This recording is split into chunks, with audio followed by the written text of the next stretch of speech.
So there are four things I think are very critical for a business to be sustainable. And the first one I think is vision. The second one is systems, the business systems. The third one is people. And the fourth one is the ability for the business to grow. It's very hard for small businesses to stay the course. Small businesses over the time get swallowed up by bigger businesses.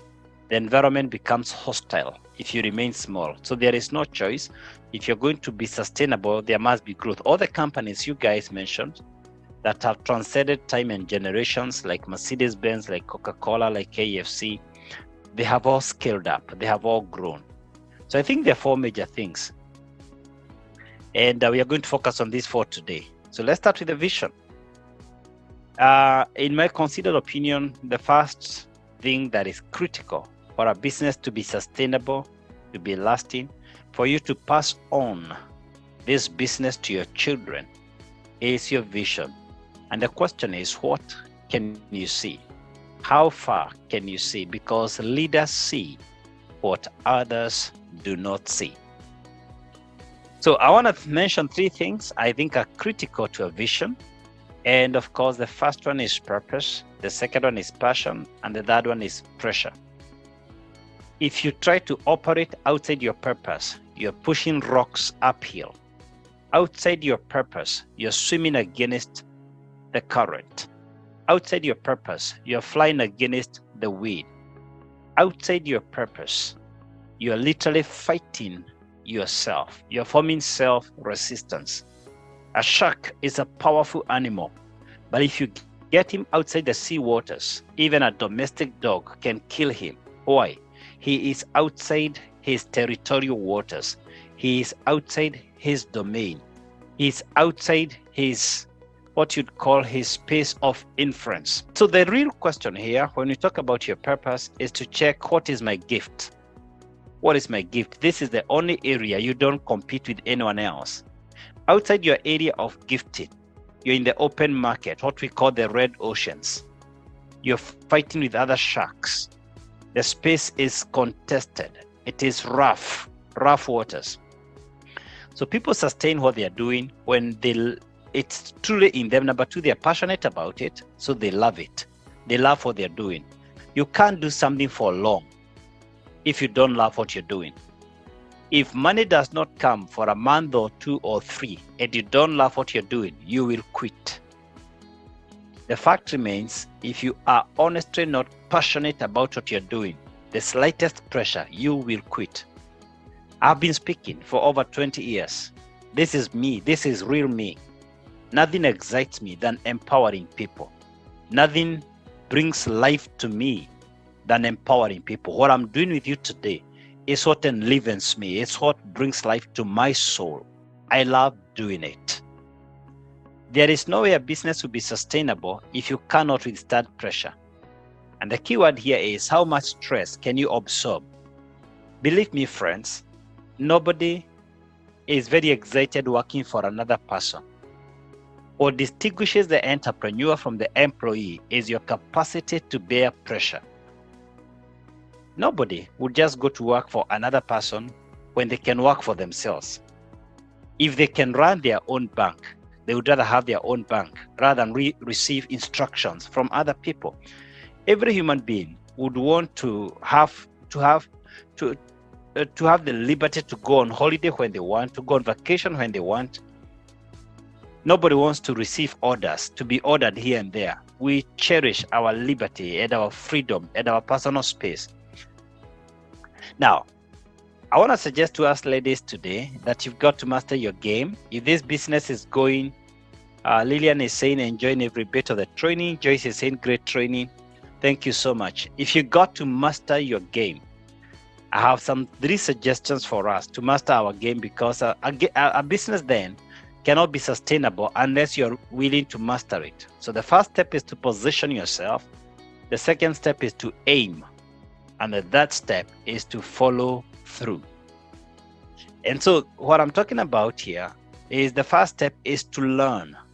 Learn everything you can about your business. Learn about customers, about employees, learn about your products, learn about your market, learn about your industry, learn about legislations, and registrations of your business, including policies, that's the legislation aspect, and the certifications in your business, the professional bodies, all the dynamics. Just learn about your business.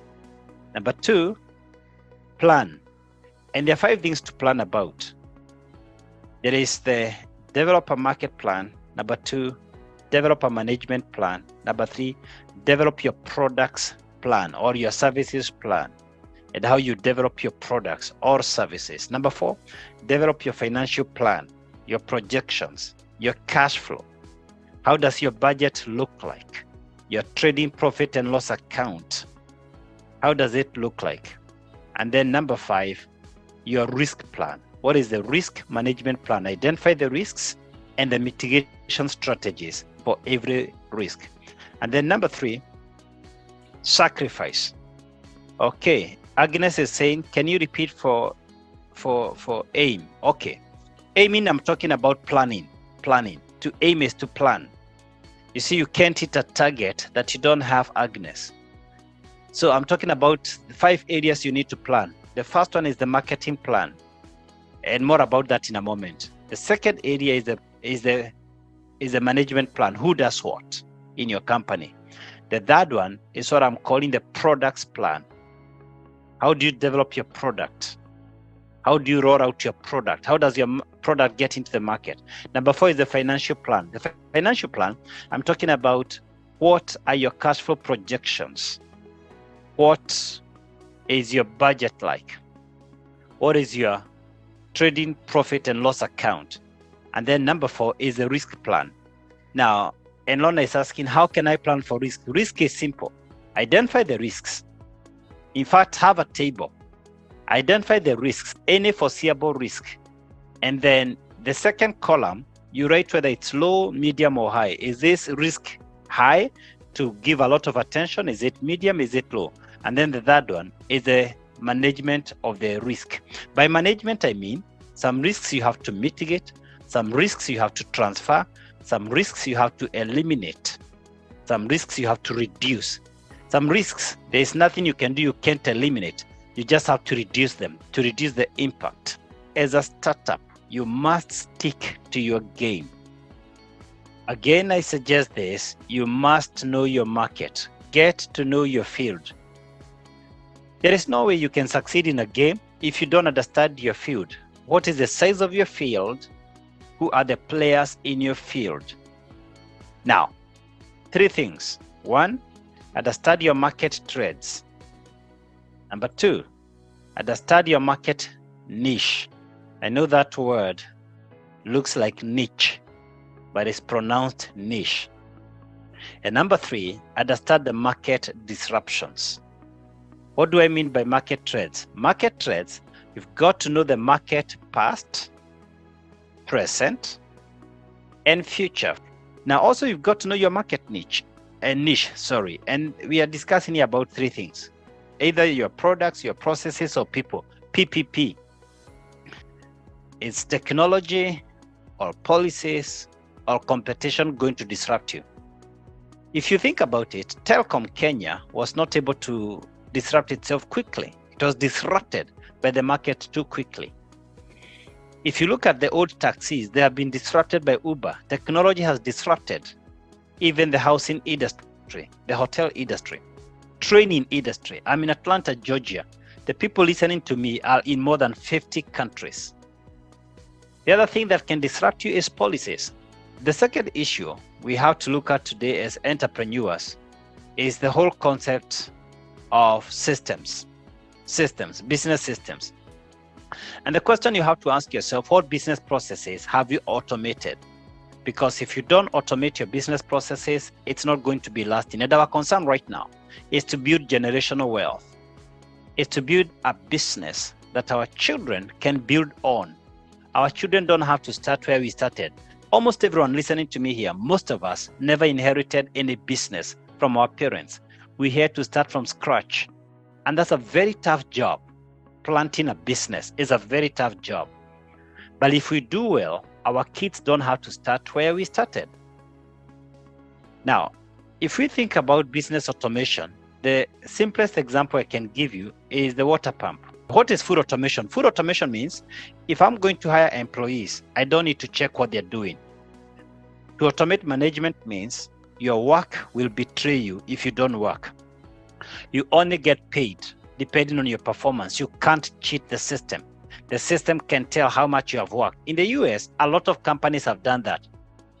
So you find an accountant who works from home because the company has automated the management. They are paid depending on the number of, say, people they serve, the customers they serve in tax returns. Even counseling. There are many people who have registered companies and they don't do counseling themselves. They have guys who do it for them. If you look at the airline industry, the processes are totally automated. People pay online. That's what I'm calling total automation. But we can all work as much as possible towards automating our businesses. Why should we automate and why should we build business systems? I'll just mention 7 things why we should automate them. And the first one, when you build a business system, owner absence. The business can operate in your absence. Imagine we are in the US. Our salon businesses have been growing in our absence. As a matter of fact, we launched the college when we were away. The business is growing because we put up a system. So you are able to operate in your absence. If you can't operate in your absence, then you cannot have the second restaurant or the second chemist. You cannot have a second hotel or a second school. Number 2, scalability. Whether that's branching out or increasing your stock, but you're able to scale. Number 3, you attract talents. If you have a business system, people can see it, employees can see it, and they're willing to come into your business system. They know they cannot be fired depending on your emotions. They know that. Number 4, it attracts resources. Other investors can see the system and they're willing to put their money into it. Why? When there is a system, people can see the future. People can see this business is sustainable. Number 5, it complies with the law. I'm saying the tax regime, the books of account, the management account. When there is a system, it complies with the law. And then it integrates all business processes. When there is a system, the HR system, the products development, products rollout, marketing, they are all integrated. And finally, there is succession planning. If you put up a business system, then I submit to you, your business becomes sustainable. So the key to a lasting business, number 1, vision. Number 2, a business system. Without a business system, the business cannot be sustainable.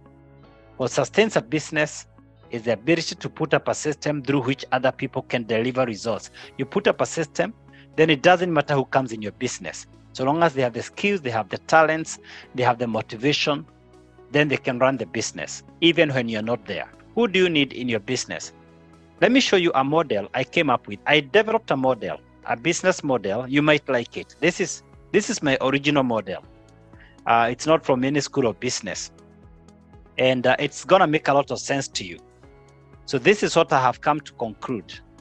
If you're going to get the right people, number 1, you need skills. Number 2, you need talents. Number 3, you need motivation. And number 4, you need trust. So for any business to work, you need people with the skills, you need talents, you need people who are motivated, and you need trust.